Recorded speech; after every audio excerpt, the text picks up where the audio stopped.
Assalamualaikum warahmatullahi wabarakatuh. Kembali lagi dengan saya Bowo Cikicu. Salam hangat buat kita semua dari Sabang sampai Merauke tanpa terkecuali. Oke teman-teman, hari ini di sore hari ini kita mau coba sambangin teman kita dengan nama siapa Pak? Saya Zikri Hang Taubat. Oh, dengan Bapak Jikri Hang Taubat. Ini mencoba apa Pak ini Pak? Ini bibit ikan ya. Bibit ikan ya Pak. Nah, ini itu. Ikan apa namanya Pak? Ini ikan gurami. Ikan gurami itu dibibit secara apa nih Pak? Ini lebih kurang kisaran 10 cm Ya. besarannya. Jadi kita ada gurami, ada nila juga. Jadi ini sebuah sistem yang kita rancang dengan menggunakan sistem bioflok. Bioflok itu adalah di mana suatu daerah kita manfaatkan air sedikit mungkin, sehingga tidak perlu harus mengganti air atau menambahkan air. Dengan ada obat-obatnya, ayo kita lihat obat-obat. Oke. Probiotik yang kita gunakan untuk di kolam bioflok saya. Nah, kenapa ini yang kita gunakan? Karena di sini aqua enzim ini, booster ini, dia mempunyai bermacam-macam ini dia bakterinya. Bakterinya yaitu ada Bacillus, nah Bacillus subtilis, ada Bacillus megatherium, Bacillus polymyxa. Nah, ini dia. Nah, kemudian fungsinya probiotik ini adalah, aquaenzim ini adalah untuk mengurai kotoran ikan beserta pakan ikan yang kita berikan. Itu kan tidak semuanya habis dimakan oleh ikan. Ada yang mengendap ke bawah. Nah, mengendap ke bawah itulah yang diuraikan oleh ini tadi, probiotik ini. Apabila ini rasa-rasanya kurang mampu, nah makanya ditambah dengan E4. E4 ini juga bagus dia. Karena E4 ini mengandung sama Lactobacillus. Nah, nih molase nih E4. Nah, ini udah ada molasenya juga, kandungan molase 50 mili.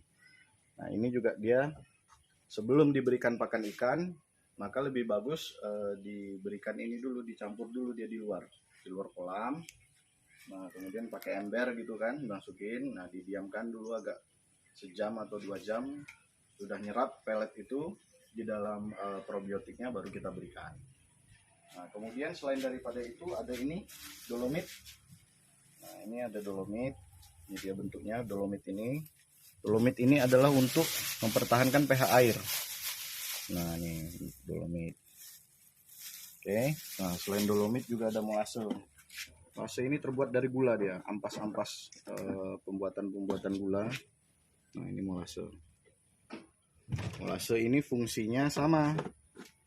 Jadi dia untuk memberikan protein gula kepada ikan. Nah, kemudian di sini ada pelet yang kita gunakan itu 7811 High Prop. Nah, ini tinggi proteinnya ya. Ini lebih kurang kisaran 35% sampai 40%. Nah, kemudian dicampurkan, dikombinasikan dengan pelet yang low protein. Nah, ini yang low proteinnya. Karena kalau misalnya semuanya high protein, itu kan juga kita nggak bisa menekan harga ya.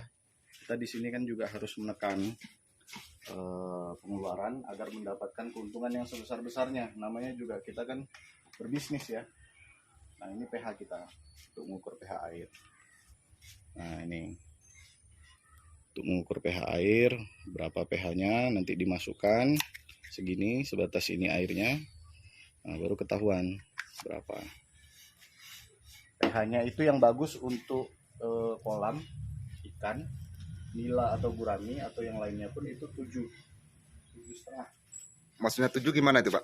7,5. Jadi pH air ini, maksudnya pH airnya? Ya, pH airnya. pH air itu dia ada di angka 0 sampai dengan 14. Nah, jadi yang bagusnya itu dia adalah di tengah-tengah. Di tengah-tengahnya itu yaitu berarti di angka 7,5. Nah, ini maksimalnya pH itu 14. Nah, pH yang 7,5 itu dia mengandung oksigennya tinggi. Kemudian sama seperti kita bernafas. Sama kita seperti begini, kita menghirup udara, ada oksigennya. Nah, tidak ada asap, tidak ada debu. Nah, 7,5 itu bagi ikan itu adalah cocok untuk dia lingkungan hidupnya. Nah, ini kebetulan kita juga Udah mau nambah bibit lagi ya. Ini bibit kita. Nah, ini lebih kurang ada 500 ekor ikan. Ini juga 500. Ini bibit apa aja nih Pak? Ini ada nila. Ini nila merah. Nah, ini nila merah. Kelihatan nggak, Mas? Kelihatan Ya. Ya. Nah, ini nila merah. Ayo kita sekalian aja lah kita bawa. Nah, yang ini ikan gurami.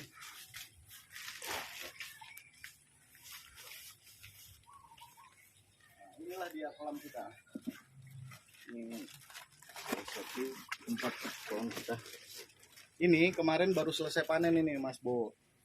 Ini lebih kurang bisa menampung 1.500 ekor karena ukuran kolam saya itu 3x3 dengan ketinggian lebih kurang 80 cm.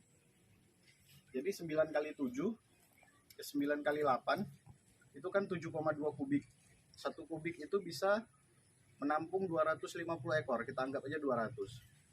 7x2 kan 1.400. Ya, jadi satu kolam ini bisa menampung 1.400 ekor. Nah, itulah kelebihannya bioflok. Dalam sekali panen berapa kilo nih Pak? Kita kejar satu ending 4. Jadi tadi 1.400 dibagi aja 4. Nah, jadi bisa sampai 3.500 sekian kilo lah. 300, hampir 3,5 ton berarti kan. Nah, ini karena dia udah baru selesai panen, kita bersihkan. Nah, nanti ini namanya adalah aerator. Aerator